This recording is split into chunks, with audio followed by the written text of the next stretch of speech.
Hello law students and legal job seeker young lawyers. मैं advocate Digendra Vashishtha जिला एवं सत्र न्यायालय भोपाल में पिछले 14 वर्षों से रेगुलर प्रैक्टिशनर हूँ एवं वशिष्ठ लॉ क्लासेस की ओर से आप सभी का स्वागत करता हूँ। स्टूडेंट्स, जैसा कि थंबनेल से आपको आइडिया लग ही गया होगा कि इस वीडियो में मैं आपको मध्य प्रदेश व्यवहार न्यायाधीश वर्ग 2 की परीक्षा से संबंधित संपूर्ण जानकारी उपलब्ध कराने जा रहा हूँ।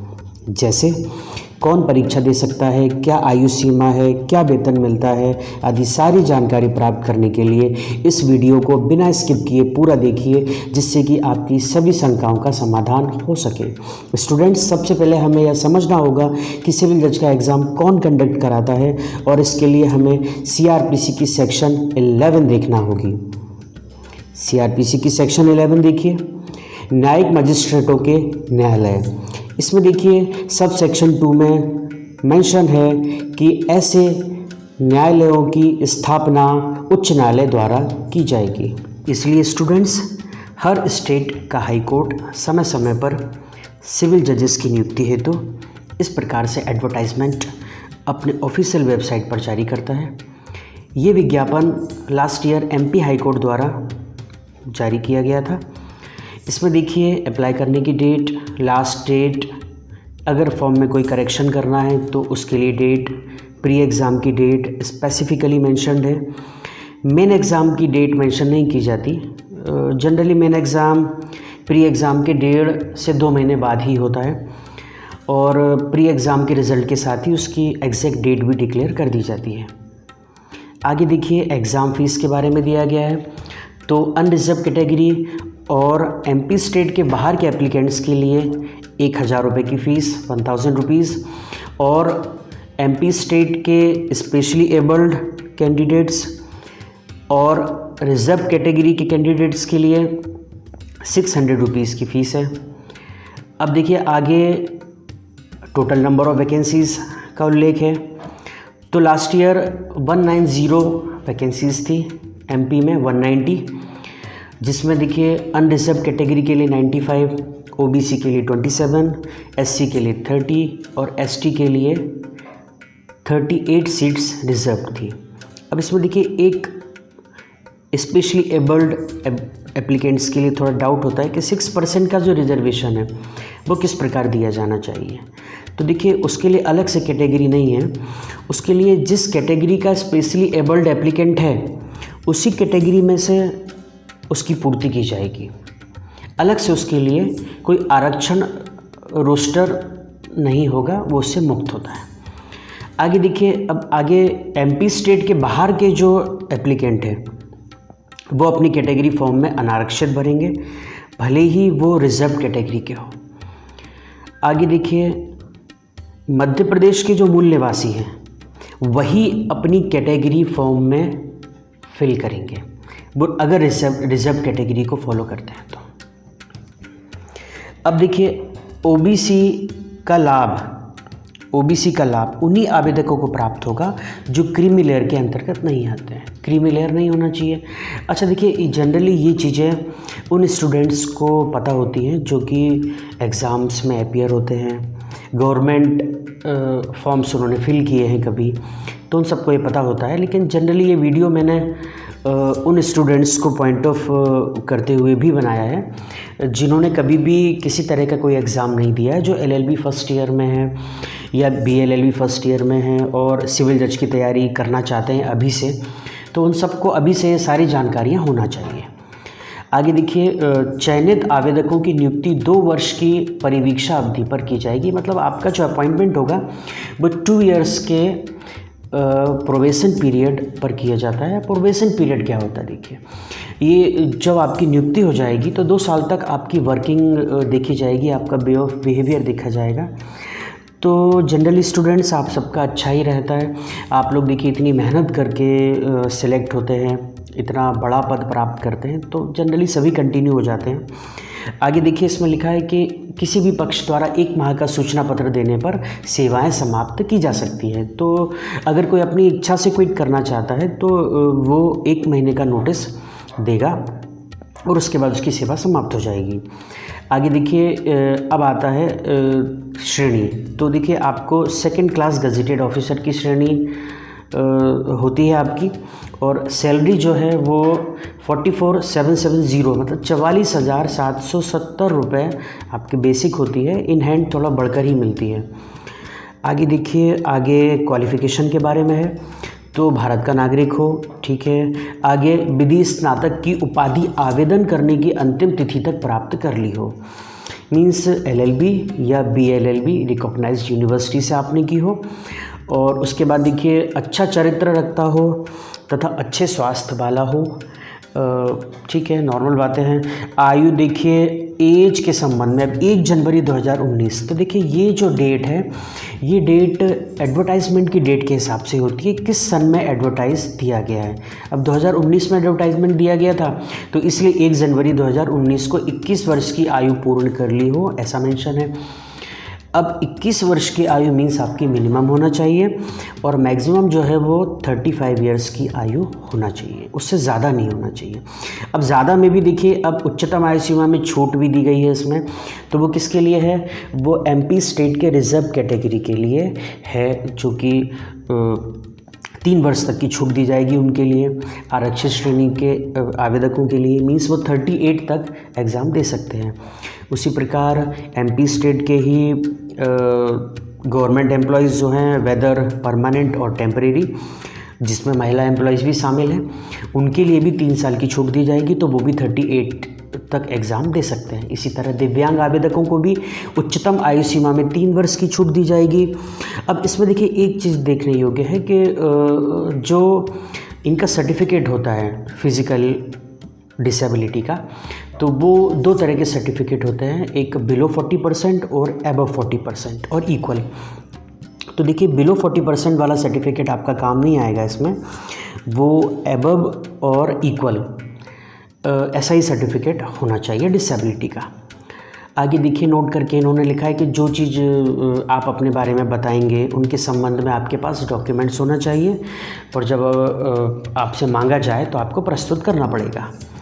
आगे देखिए, यदि किसी अभ्यर्थी ने अपनी योग्यता, जन्मतिथि, अर्हता, आरक्षण से संबंधित कोई अन्य जानकारी को चयन प्रक्रिया के दौरान ऑनलाइन आवेदन या आवेदन पत्र दस्तावेज में चाही गई है संबंधित गलत जानकारी दी, तो डेफिनेटली गलत जानकारी आप दोगे तो आपको डिस्क्वालीफाई किया जाएगा। आगे देखिए डिस्क्वालिफिकेशन के और पॉइंट्स दिए गए हैं कि अगर आपने उम्मीदवारी के लिए साक्षात्कार में, इंटरव्यू में किसी भी तरीके से समर्थन प्राप्त किया हो तो डिस्क्वालीफाई कर देंगे आपको। प्रतिरूपण इम्पर्सोनेशन कहलाता है। देखिए ये मीन्स आपने अपने बजाय किसी दूसरे स्टूडेंट के लिए एग्ज़ाम में बैठा दिया है या इंटरव्यू में किसी दूसरे को भेज दिया है तो भी आपको डिस्क्वालीफाई कर दिया जाएगा। आपने कोई फैब्रिकेटेड डॉक्यूमेंट्स तैयार किए हैं, कूटरचित दस्तावेज, तो भी आपको डिस्क्वालीफाई कर दिया जाएगा। इसी तरह बहुत सारी चीज़ें इसमें देखिए, परीक्षा कक्ष में अनुचित साधनों का उपयोग किया हो तो डिस्क्वालीफाई कर देंगे। इस तरीके से इसमें मेंशन है। देखिए इसका 9th पॉइंट देखिए और थोड़ा सा इम्पोर्टेंट है, पुरुष उम्मीदवार जिसकी 1 से अधिक पत्नियां जीवित हों तो भाई उसे डिस्क्वालीफाई कर दिया जाएगा। इसी तरह महिलाओं के लिए भी है। आगे देखिए, जो शारीरिक और मानसिक रूप से स्वस्थ नहीं पाए जाएं तो उनको भी डिस्क्वालीफाई कर दिया जाएगा। जिसे महिलाओं के विरुद्ध किसी अपराध का सिद्ध दोष ठहराया गया हो, किसी पुरुष के लिए अगर महिला के विरुद्ध किसी अपराध में कन्विक्टेड ठहराया गया है तो उसको भी डिस्क्वालीफाई कर दिया जाएगा। आगे देखिए, जिसकी 2 से अधिक संतान है, मतलब चिल्ड्रन अगर 2 से ज़्यादा है तो भी डिस्क्वालीफाई कर दिया जाएगा। आप एग्ज़ाम नहीं दे पाओगे, लेकिन एक कंडीशन है कि जैसे पहले बच्चे के बाद अगर ट्विंस होते हैं या अगले प्रसव में, एक बच्चे के बाद अगले प्रसव में 2 या 2 से अधिक बच्चे होते हैं तो फिर आपको डिस्क्वालीफाई नहीं किया जाएगा। आगे देखिए, ऑनलाइन आवेदन पत्र फॉर्म भरने के जो डायरेक्शन है वो दिए गए हैं। MP ऑनलाइन से आप फॉर्म भर सकते हैं। उसके बाद देखिए आप घर से भी फॉर्म भर सकते हैं अपने कंप्यूटर पर इंटरनेट के माध्यम से। फॉर्म भरना किस तरीके से है, आपको उसमें क्या क्या डॉक्यूमेंट्स लगेंगे, फ़ोटोग्राफ्स लगेंगे, ये सारी चीज़ें इसमें मेंशन की गई हैं। पेमेंट आप क्रेडिट डेबिट कार्ड से, इंटरनेट बैंकिंग से कर सकते हैं, ये चीज़ें इसमें मेंशन है। देखिए बहुत सारी चीज़ें इसमें लिखी गई हैं।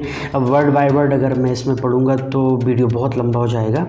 मैं आपको सारी जानकारी सिविल जज से संबंधित देने वाला हूँ इस वीडियो में। आपकी कोई जानकारी भी आपकी छूटेगी नहीं। अब देखिए आप इसमें देखिए आगे इन्होंने जो मेंशन किया है वो है परीक्षा की योजना। तो यह परीक्षा 3 चरणों में होगी। ऑनलाइन प्रारंभिक परीक्षा means online preliminary examination, second मुख्य परीक्षा मेन एग्जामिनेशन, और साक्षात्कार मीन्स इंटरव्यू। तो देखिए ऑनलाइन जो एग्ज़ाम होगा आपका प्री एग्ज़ाम वो 150 नंबर का होगा, एक ही पेपर होगा, एक दिन में होता है। अब इसके बाद देखिए ये इसके सेंटर के बारे में जानकारी और डेट के बारे में जानकारी आपको सब दे दी जाएगी। और एडमिट कार्ड जो है वो आपको MP ऑनलाइन से एग्ज़ाम के 7 दिन पहले डाउनलोड आप कर सकते हैं। इसके बाद देखिए इसमें ऑनलाइन परीक्षा का पाठ्यक्रम के बारे में बताया गया है। तो ये पाठ्यक्रम देखिए सिलेबस जो है वो इसका एक सेपरेट वीडियो में बना चुका हूँ, आपको डिस्क्रिप्शन बॉक्स में मिल जाएगा, उसकी लिंक मैं दे रहा हूँ। इसमें किस सब्जेक्ट से कितने क्वेश्चंस आएंगे, कितने नंबर के क्वेश्चंस आएंगे, वो सारी डिटेल उस वीडियो में आपको मिलेगी। अब इसकी देखिए ऑनलाइन प्रारंभिक परीक्षा प्रक्रिया क्या होती है। तो देखिए ये वस्तुनिष्ठ OT टाइप के क्वेश्चंस होते हैं, जो ऑब्जेक्टिव टाइप कहलाता है। मल्टीपल चॉइस क्वेश्चंस होते हैं, MCQ जो भी आप कहें। तो ये 150 क्वेश्चंस होते हैं, 150। ठीक। अब इसमें क्या होता है, इसमें आपकी कोई नेगेटिव मार्किंग नहीं होती है, सभी आप अटैम्प्ट करके आइए। और मॉक टेस्ट का भी देखिए प्रोविज़न है, MP ऑनलाइन पे आपको मॉक टेस्ट भी अवेलेबल रहेगा। अब कुछ स्टूडेंट देखिए जिन्होंने कभी किसी तरह का कोई एग्ज़ाम नहीं दिया तो वो मॉक टेस्ट से अच्छे से तैयारी कर सकते हैं। अब देखिए आगे इसमें देखिए परीक्षा का मूल्यांकन, तो ये ज़्यादा ज़रूरी नहीं है आपको जानना। आगे देखिए आगे इसमें मिलेगा आपको आवश्यक सूचना एग्ज़ाम हॉल में पहुंचने की। ठीक है, ये भी ज़्यादा ज़रूरी नहीं है। अनुचित साधन, तो देखिए ये भी बार बार ये इसमें मेंशन किया गया है, कभी भी कुछ गलत आपको नहीं करना है ना, नकल नहीं करना है, किसी प्रकार का कांटेक्ट नहीं करना है किसी भी परीक्षार्थी से, कोई प्रतिबंधित सामग्री नहीं करना है। तो जनरली ये सबको पता होता है, अदरवाइज डिस्क्वालीफाई कर दिए जाओगे आप।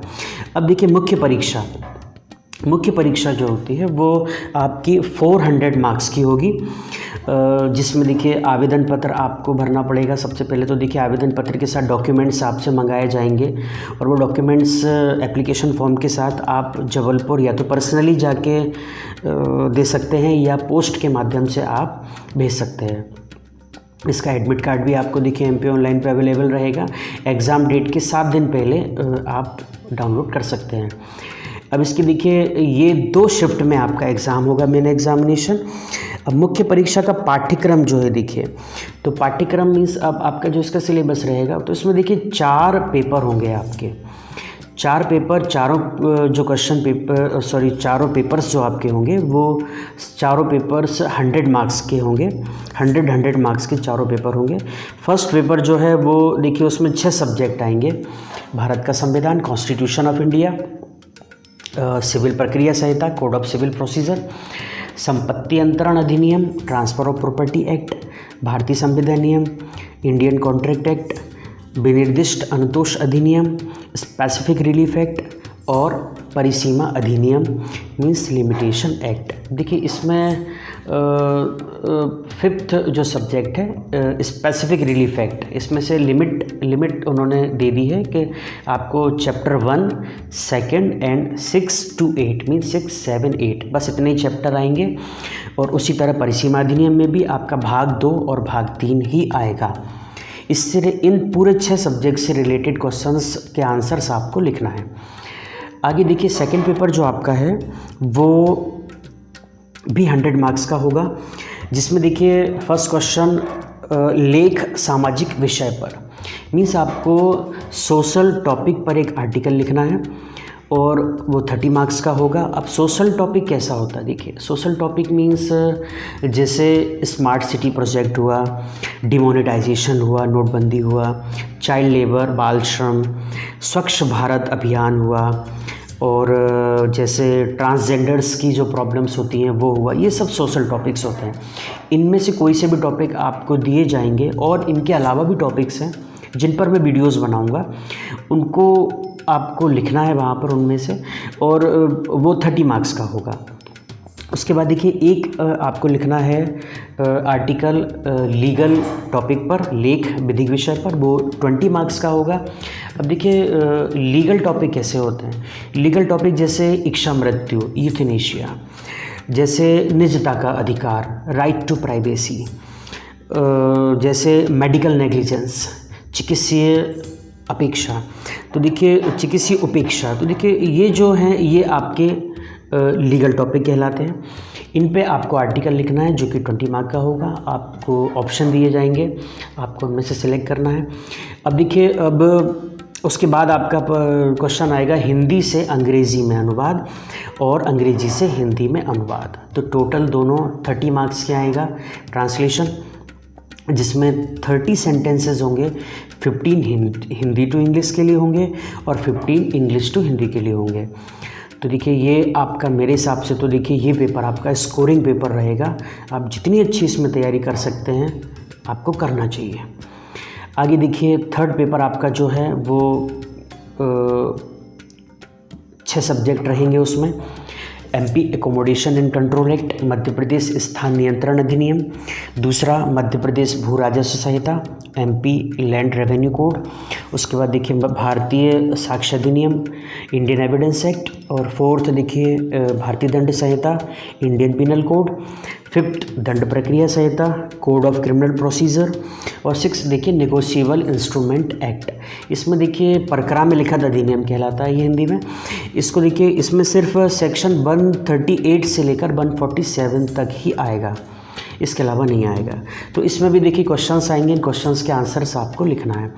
अब फोर्थ पेपर जो आपका रहेगा वो आपका 100 मार्क्स का रहेगा वो भी, और इसमें देखिए विवादकों का स्थिरीकरण मीन्स सेटलमेंट ऑफ इशूज़, ये 10 मार्क्स का रहता है। अब देखिए इसमें एक प्रॉब्लम आपके सामने दी रहेगी। अब इशूज़ देखिए सिविल केस में बनते हैं, तो आपको एक सिविल की प्रॉब्लम आपको दी जाएगी और उसमें से आपको इशूज़ बनाना है, तो वो 10 नंबर का होगा। आगे देखिए आरोपों की विरचना मीन्स फ्रेमिंग ऑफ चार्जेस। अब ये फ्रेमिंग ऑफ चार्जेस में देखिए चार्जेस फ्रेम होते हैं क्रिमिनल केस में, तो एक क्रिमिनल की प्रॉब्लम आपके सामने दी जाएगी पेपर में, उसमें से आपको चार्ज फ्रेम करना है, वो भी 10 मार्क्स का होगा। आगे देखिए निर्णय और आदेश सिविल लेखन। अब देखिए ये जो है ये मतलब आपको सिविल जजमेंट करना है, जजमेंट राइटिंग के हैं ये दोनों, थर्ड और फोर्थ क्वेश्चन। तो एक आपको सिविल जजमेंट लिखना है, तो आपको एक सिविल की प्रॉब्लम सामने दी जाएगी, उसमें आपको अपने हिसाब से जजमेंट करना है जो कि 40 मार्क्स का होगा। उसी तरह एक क्रिमिनल की प्रॉब्लम दी जाएगी जिसमें आपको क्रिमिनल जजमेंट लिखना है, वो भी 40 मार्क्स का होगा। तो इस तरीके से स्टूडेंट्स आपके 4 पेपर होंगे जो कि 400 मार्क्स के होंगे। अब इसमें देखिए उन्होंने कुछ नोट करके लिखा है कि सभी प्रश्न पत्रों में प्रश्नों के उत्तर एक ही भाषा हिंदी या अंग्रेजी में लिखना होगा। मीन्स देखिए मैंडेटरी है ये, आपका जो मीडियम है आप उसी मीडियम में अपने आंसर्स लिखें। कभी कभी क्या होता है देखिए हिंदी मीडियम स्टूडेंट्स को थोड़ा ऐसा लगता है कि इम्प्रेस करने के लिए हम कुछ थोड़ा इंग्लिश में लिख दें, थोड़ा हिंदी में लिख दें, तो ये चीज़ सही नहीं होगी, इससे नेगेटिव मार्किंग हो सकती है आपकी, और जो मतलब आप जो नंबर आपको मिल सकते हैं वो शायद ना मिले। तो इसलिए प्लीज़ प्लीज़ प्लीज़ आप इस चीज़ से बचें। अब आपका जो मीडियम है आप उसी मीडियम में अपने आंसर्स लिखें। आगे देखिए अब उसके बाद ये इन्होंने इसमें मेंशन किया है कि आप मुख्य परीक्षा का परिणाम आपका जो है वो किस प्रकार से आपको एलिजिबल माना जाएगा इंटरव्यू के लिए। तो देखिए मिनिमम आपको 50% मार्क्स अनारक्षित वर्ग एवं अन्य पिछड़ा वर्ग के आवेदकों के लिए, मीन्स अनरिजर्व कैटेगरी और OBC के लिए मिनिमम 50% लाना मैंडेटरी है, और उसी तरह SC और ST कैटेगरी के लिए 45% मार्क्स लाना मैंडेटरी है। अब देखिए इसके बाद 3 गुना जो है इंटरव्यू के लिए क्वालिफाई करेंगे, तो ये तो ठीक है, एग्जैक्ट है। अच्छा, इसके बाद देखिए अभ्यर्थी अपनी स्वयं की मुख्य परीक्षा की उत्तर पुस्तिकाओं की सत्यापित प्रतिलिपि या उससे संबंधित जानकारी उच्च न्यायालय के आरटीआई विभाग से शुल्क अदा करके प्राप्त कर सकते हैं। तो देखिए ये इसके लिए भी नोट इन्होंने लिखा है कि देखिए एक समय फिक्स होता है, उसके बाद फिर ये चीज़ें डिसमेंटल कर दी जाती हैं, तो उससे पहले आप सर्टिफाइड कॉपी ले सकते हैं। अब देखिए उसके बाद एक लास्ट प्रोसीजर बचता है अपना इंटरव्यू का। तो इंटरव्यू जो होता है वो 50 मार्क्स का होता है और अंतिम चयन का आधार अंतिम चयन मुख्य लिखित परीक्षा में प्राप्तांक एवं साक्षात्कार में प्राप्त अंकों के कुल योग के आधार पर मेरिट से किया जाएगा। तो जो आपके मेन एग्ज़ाम में जो आपको मार्क्स मिले हैं वो और प्लस इंटरव्यू में जो मिले हैं उन दोनों को टोटल करके मेरिट लिस्ट बनेगी, उसके आधार पर सिलेक्शन होता है। साक्षात्कार में अनुपस्थित रहने वाले आवेदकों को चयन के लिए अनर्ह माना जाएगा। भाई देखिए ऑब्वियस सी बात है, इंटरव्यू में अगर आप नहीं जाओगे तो आपको डिस्क्वालीफाई कर दिया जाएगा। अब देखिए परीक्षा संबंधी अन्य डायरेक्शन, तो देखिए वही हैं, सेम दोबारा रिपीट कर रहे हैं कि आप कुछ भी गलत चीज़ें ना करें, इम्पर्सोनेशन हुआ, गलत साधनों का प्रयोग हुआ, अदरवाइज़ आपको डिस्क्वालीफाई कर दिया जाएगा। तो स्टूडेंट्स, मैंने अपने हिसाब से आपको पूरी जानकारी सिविल जज से संबंधित इस वीडियो में प्रोवाइड की है। उम्मीद करता हूँ मैं आपको सारी जानकारी प्राप्त हो चुकी होगी। अब आपको बस मन लगाकर पढ़ाई करना है और आगामी परीक्षा के लिए तैयार रहना है।